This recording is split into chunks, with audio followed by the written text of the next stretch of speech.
Method 3 of 4, addressing the family problem. Try to reach a compromise. Compromising means that you come up with a solution that both people can feel okay about, even if neither gets exactly what he or she wants. A compromise is a good way to defuse a dispute or to address a family problem. The first step is trying to figure out whether the problem is solvable. That depends on the nature of the problem, and what's already been done to solve it. If you've tried and keep getting the same result, that may be different. But consider what points of common ground you have with the other person, and what points you would be willing to give in on. If you don't give in on anything, you're less likely to make headway in the dispute.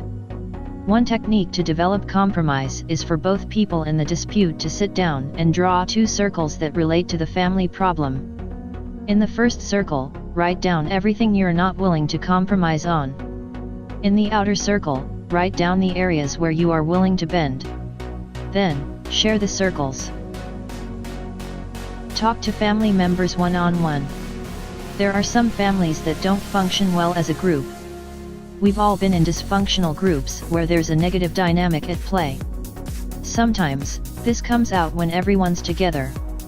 Instead of broaching painful family problems at holiday gatherings or a big family dinner, try to figure out who the conflict is really between. If it's between you and one other family member, the rest of the family may feel very uncomfortable being dragged into it, because no one likes to be forced to take a side. Instead, ask the family member in question to meet you for lunch or coffee. Talking one-on-one in a neutral space can be a much better way to redress whatever grievances you have or they might have. People will say things individually that they would hesitate to say in a group. Don't try talking to the family member when you're distracted, working on a big work project, fielding a bunch of phone calls, doing the dishes, or the like. Instead, put everything down to focus on the issue and them. Call a family council. Although a lot of disputes can be handled best one-on-one, there can be times where you would want to get the entire family together to address a problem. This approach is best if the problem affects the entire family, rather than stemming from an interpersonal conflict with a few family members. For example, perhaps the family problem involves a job loss, disability, or money problems. Calling the family together to come up with ideas to solve the problem helps everyone feel like they are doing something useful. Use the family council as the foundation to develop a strategy to move the family forward in a positive manner. More minds are usually better at tackling a problem than one is. Make sure one family member doesn't dominate the discussion, and explain that anger or name-calling should be checked at the door. Write a letter to the family member. Although electronic communication often seems too terse and impersonal, a heartfelt, handwritten letter can go a long way when addressing tough situations. Handwriting is good because it's more personal. It shows that you put care and thought behind the letter, and it seems warmer. That will make the other family members realize that you are trying. Some people communicate better in writing but veil their thoughts and emotions more in person or on the phone. If you are one of those people, a letter might be the way to go. In the letter, you should explain how you feel and why you want to address the family issue. Use the word "I" more than the word "you" in the letter, so you are stating your perspective and not blaming or speaking for anyone else. Explain how the problem is affecting you, but also explain how you would like the problem to be resolved and why. Address a family problem with a child. Sometimes your children can be the source of family problems, whether it's acting disrespectfully, arguing with siblings, or not doing their chores. You may want to deal with the issue a little differently if the child is very young. Place the problem in front of the child. Explain the problem very clearly. You might say something like, "We have noticed that you don't get out of bed easily, making you late for school a lot. This is a problem that we need to solve. Don't act angry. Instead, ask the child for help solving the problem.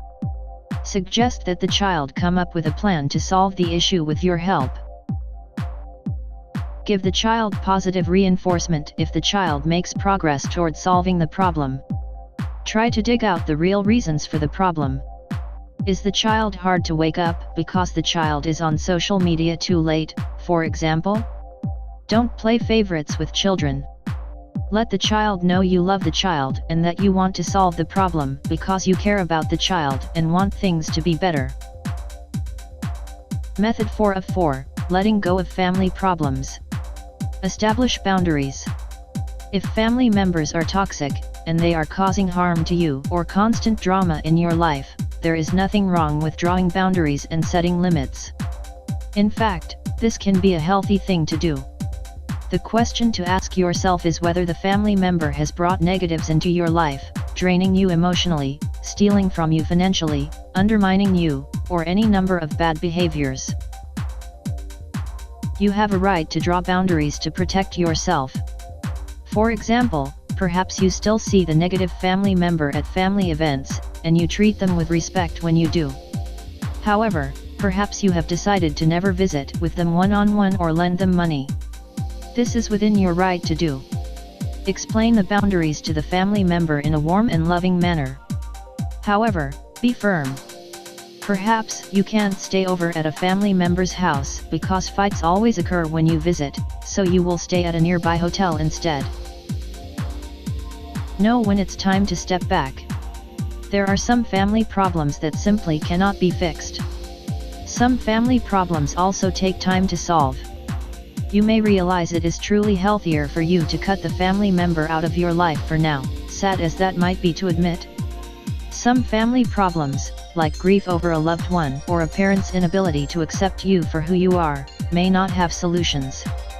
Instead, you may need to accept that you have tried your best to communicate and connect with your family, to no avail. You may then need to move on from the issue and try to live your life the best you can. Although such situations are intensely personal, generally you should consider cutting the family member out of your life if the family problem involves abuse, either physical or sexual. Abuse should not be tolerated, of yourself or others. Abuse situations should be reported to the police or child protective services. Serious substance abuse issues that continue to impact your life could be another reason. You can try to get a person help, but if they continue to refuse, you might have to cut them out for your own peace of mind. Seek counseling. It's not for everybody, but some family problems are so deeply felt and toxic that they can only be solved by a professional. It's worth a try if nothing else has worked, and there is nothing to be ashamed about by seeking help. If the family member in question will not go to counseling, perhaps you could go on your own. A professional therapist can help you figure out how to deal with the family member and how to heal the rift. Reading books on relationships also can help some people, as can joining a support group. If the family problem is rooted in issues like mental illness or substance abuse by you or another family member, a professional may be the only way for the family to start to heal. Some problems may be too complex for you to solve on your own. A counselor can help by simply being a neutral, objective ear on the problem. The professional might offer suggestions that you didn't think of or perceive aspects of the conflict that you wouldn't because you are too close to it. Please like, comment, share, subscribe our channel, and know details, click our social media link.